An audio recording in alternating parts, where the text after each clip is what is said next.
एक खूप मोठा प्रोफेशनल होता. त्या प्रोफेशनलला एक वेगळीच पत्र यायची त्याच्या बायकोला आणि त्याच्या वडिलांना.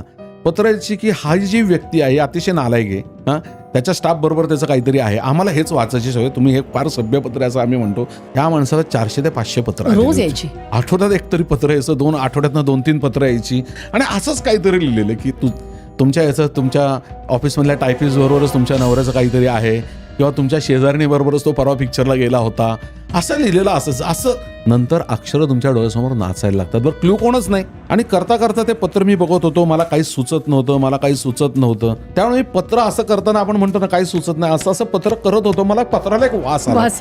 हा, मी दुसरं पत्र घेतलं, दुसऱ्या पत्राला तोच वास आला. तर त्याच्यामध्ये तपकीर आत गेली होती. तपकिरीचा वास मला यायचा. तपकीर लिहिणाऱ्या, तपकीर ओढणाऱ्या तीच ग्रीप, पेनाची ग्रीप असते आणि पेनाच्या ग्रीपला ते तपकिरीचं त्याला लागलं आणि मला प्रत्येक पत्राला तपकिरीचा वास यायला लागला. मी त्या माणसाला फक्त विचारलं, तुझ्या आजूबाजूला कोण तपकीर ओढतं? तो म्हणला, माझा चुलत भाऊ ओढतो. म्हणलं त्याचं हँडरायटिंग घेऊन ये. तंतोतंत हँडरायटिंग मॅचिंग झालं. भावा, व्हिडिओ चांगला वाटला तर सबस्क्राईब करा.